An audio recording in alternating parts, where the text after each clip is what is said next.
ನಾವು ರಂಗನಾಥ್ ಕೆ ಅಂತ ಹೇಳ್ಬಿಟ್ಟು ಕಂದಿಕೆರೆಯಿಂದ ಶಾಂತಿವೀರ ಸ್ವಾಮಿ ಟ್ರಸ್ಟ್ ಅಧ್ಯಕ್ಷರು ಮಾತಾಡ್ತಾಯಿದ್ದೆ. ಇದು ಶಾಂತಿವೀರ ಸ್ವಾಮಿಗಳ 36ನೇ ವರ್ಷದ ರಥೋತ್ಸವ, ಜಾತ್ರಾ ರಥೋತ್ಸವ ಇರುತ್ತೆ.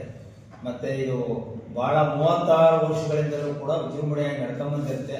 ಈ ಜನಗಳ ಕಷ್ಟ ಕಾರ್ಪಣ್ಯಗಳಿಗೆ ಸ್ವಾಮಿ ಭಾಗಿಯಾಗಿ ಅವ್ರಿಗೆ ಅನುಕೂಲ ಮಾಡಿಕೊಟ್ಟಿರೋದ್ರಿಂದ ಆ ಸ್ವಾಮಿಗೆ ಇಲ್ಲಿ ನಮ್ಮ ತಾಲೂಕು ಅಲ್ಲದೆ, ನಮ್ಮ ಡಿಸ್ಟಿಕ್ ಅಲ್ಲದೆ ಬೇರೆ ಡಿಸ್ಟಿಕ್ಕು, ಬೇರೆ ತಾಲೂಕುಗಳಿಂದ ಜನ ಬರ್ತಿದ್ದಾರೆ.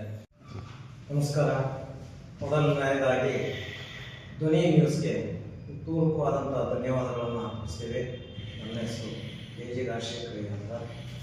ಈ ಒಂದು ಗುರು ಶಾಂತವೀರ ಸ್ವಾಮಿಗಳವರ ವಿಜಯಪುರ ಕ್ಷೇತ್ರದ ಕಾರ್ಯದರ್ಶಿಯಾಗಿ ನಾನು ಕೆಲಸ ಮಾಡ್ತಾ ಇದ್ದೀನಿ. ದಿನಾಂಕ 27 ಡಿಸೆಂಬರ್ 25ನೇ ಇಸ್ವಿಯಿಂದ ದಿನಾಂಕ 4/1/26 ವರ್ಷದ ಸಾಲಿನ ಒಂದು 36ನೇ ವರ್ಷದ ಜಾತ್ರಾ ಮಹೋತ್ಸವ ನಡೀತಾ ಇದೆ. ಈ ಒಂದು ಜಾತ್ರಾ ಮಹೋತ್ಸವಕ್ಕೆ ಸಕಲ ಭಕ್ತಾದಿಗಳು ಸಹ ಪೂರ್ವಕವಾದಂಥ ಸ್ವಾಗತವನ್ನು ಮೊದಲಿಗೆ ಕೋರ್ತಾ ಇದ್ದೀನಿ. ನಮ್ಮ ಶ್ರೀ ಗುರು ಶಾಂತವೀರ ಸ್ವಾಮಿಗಳವರು ಭಾಳ ಅವಧೂತರಾಗಿ, ಒಂದು ದೈವಭಕ್ತರಾಗಿ, ದೈವಾಂಶ ಸಂಭೂತರಾಗಿ ಈ ಕ್ಷೇತ್ರವನ್ನು ಅಲಂಕರಿಸಿದ್ದಾರೆ.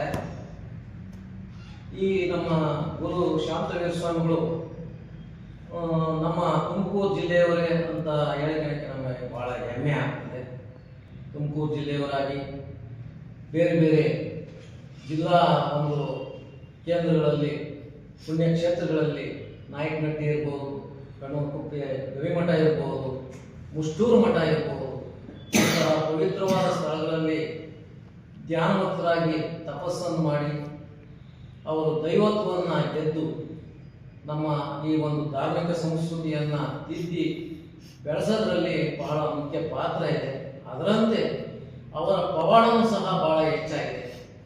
ಹಾಗೂ ಬೇರೆ ಜಿಲ್ಲೆಗಳು ಸಹ ನಮ್ಮ ಕರ್ನಾಟಕ ರಾಜ್ಯದ ಹಲವಾರು ಜಿಲ್ಲೆಗಳಿಂದ, ಶಿವಮೊಗ್ಗ, ಈ ಕಡೆ ಶಿವಮೊಗ್ಗದಿಂದ, ಆ ಕಡೆ ಬೀದರ್, ಗುಲ್ಬರ್ಗ, ರಾಯಚೂರು, ಎಲ್ಲ ಜಿಲ್ಲೆಗಳಿಂದ ಭಕ್ತಾದಿಗಳು ಬಹಳ ಸ್ವಾಮಿಯವರ ಒಂದು ಪವಾಡವನ್ನು ನಂಬಿ ಅವರಿಂದ ಆಶೀರ್ವಾದ ಪಡೆದು ಸಕಲ ಕಷ್ಟ ಕಾರ್ಪಣ್ಯಗಳನ್ನು ಅವರು ವಿಮುಕ್ತಿಗೊಳಿಸಿಕೊಂಡು ಸ್ವಾಮಿಯವ್ರನ್ನ ನಂಬಿ ಈ ಒಂದು ಕ್ಷೇತ್ರಕ್ಕೆ ಬರ್ತಾ ಇದ್ದಾರೆ.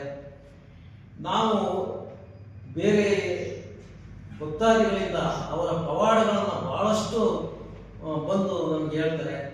ಕಾಯಿಲೆ ಆದಾಗ ಅವರ ಒಂದು ಆಶೀರ್ವಾದದಿಂದ ಆ ಒಂದು ಕಾಯಿಲೆಯಿಂದ ವಿಮುಕ್ತರಾಗಿರ್ತಕ್ಕಂಥದ್ದು, ಸಂತಾನ ಆಗದೇ ಇರತಕ್ಕಂಥವರಿಗೆ ಸಂತಾನ ಆಗಿರ್ತಕ್ಕಂಥದ್ದು, ಸ್ವಾಮಿಯವರು ಬಲ್ಬು ತಿಂತಿದ್ದು, ಮಳೆಗಳನ್ನು ಕಡಲೆಪುರಿ ತಿಂತಾ ಇರ್ತಕ್ಕಂಥದ್ದು, ಹಾಗೂ ವಿಷಸರ್ಪಗಳನ್ನು ಕೈಯಲ್ಲಿ ಹಿಡಿದು ಸ್ನೇಹಿತರಂತೆ ಆಡಿಸ್ಕೊಂಡು ಅವ್ರ ಜೊತೆ ಮಲಗ್ತಿದ್ದಂಥ ವಿಚಾರ ಇರ್ಬೋದು. ಇಂತಹ ಬಹಳಷ್ಟು ಸ್ವಾಮಿಯವರ ಒಂದು ಪವಾಡಗಳನ್ನು ನಾವು ಸಹ ಕಣ್ಣಿಂದ ಕಂಡಿದ್ದೀವಿ. ನೀವು ಸಹ ಈ ಒಂದು ಕ್ಷೇತ್ರಕ್ಕೆ ಸಕಲ ಭಕ್ತಾದಿಗಳು ಆಗಮಿಸಿ ತಮ್ಮ ಕಷ್ಟಗಳನ್ನು ವಿಮುಕ್ತಿಗೊಳಿಸಿಕೊಳ್ಳಿ ಅಂತ ಹೇಳ್ತಾ 36ನೇ ವರ್ಷದ ಜಾತ್ರಾ ಮಹೋತ್ಸವಕ್ಕೆ ತಮ್ಮೆಲ್ಲರಿಗೂ ಪೂರ್ವಕವಾದಂಥ ಸ್ವಾಗತವನ್ನು. ಕಮಿಟಿ ರಾಜಣ್ಣ ಅಂತ, ಈ ಕಮಿಟಿ ಖಜಾನ್ಸಿಗಳು. ಇದು 36ನೇ ವರ್ಷದ ಜಾತ್ರಾ ಮಹೋತ್ಸವ ನಡೀತಾ ಇದೆ. ಸುಮಾರು ಒಂದು 20 ರಿಂದ 25 ಸಾವಿರ ಜನ ಸೇರ್ತಾರೆ.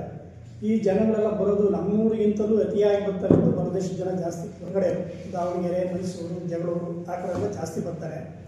ಆದರೆ ನಮ್ಮ ಕಡೆ ಅವ್ರ ಪವಾಡ ಏನು ಅಷ್ಟು ಗೊತ್ತಿಲ್ಲ. ಆದರೆ ಗೊತ್ತಿರೋ ಜನಗಳು ಹೊರಗಡೆಯಿಂದ ಬರ್ತಕ್ಕಂಥ ಜನ ಹೇಳೋದೆಲ್ಲ ಕೇಳ್ಕೊಂಡು ನಮಗೆ ಆ ಪವಾಡದ ಬಗ್ಗೆ ತಿಳಿತು. ಆದರೆ ನಮ್ಮವರ ಒಂದು ವಿಷಯ ಹೇಳಲೇಬೇಕು. ಒಂದು ಪವಾಡ ನಡಿಬೇಕಾಗಿತ್ತು, ಆದರೆ ಆ ಪವಾಡ ಕೈ ಮೀರೋದು. ಅವರು ಜೀವಂತವಾಗಿದ್ದಾಗ ಅವ್ರದ್ದು ಒಂದು ಗುಡ್ಲಿತ್ತು, ಚಿಕ್ಕ ಗುಡ್ಲು. ಆ ಗುಡ್ಲಲ್ಲೇ ಅವರು ಭಜನೆ ಮಾಡೋದು, ಪ್ರತಿಯೊಂದು ಮಾಡ್ತಾಯಿದ್ರು ಅವ್ರ ಜೊತೆ ಸೇರ್ಕೊಂಡು. ಆದರೆ ಒಂದು ದಿನ ಅದೇನಾಯ್ತು, ಅದಷ್ಟುಗೆ ಬೆಂಕಿ ಇಟ್ಕೊಂಡ್ಬಿಟ್ರು ಗುಡ್ಲಿ. ಅವರೇ ಬೆಂಕಿ ಇಟ್ಕೊಂಡಾಗ ಅವು ಏನು ಮಾಡಬಾರ್ದಾಯ್ತು. ಜನ ಸ್ವಾಮಿಗಳು ಇಟ್ಕೊಂಡಿದ್ರು, ಅದು ಹೊತ್ಕೊಂಡು ಮುರಿದು ಬಿಡ್ತು ಗುಡ್ಲು, ಒಳಗಡೆ ಇತ್ತು. ಅವತ್ತು ಅವರೇನಾದರೂ ಬಿಟ್ಟಿದ್ರೆ ಆ ಪವಾಡ ನಮ್ಮೂರಿಗೆ ಗೊತ್ತಾಗ್ತಾ ಇತ್ತು, ಏನಾಗೋದು ಏನು ಅಂತ ಮುಂದೆ. ಬಟ್ ಆದರೆ ಶೇಂದಿ ಸಿದ್ದಪ್ಪ ಅಂತ ಒಬ್ಬಿದ್ರು.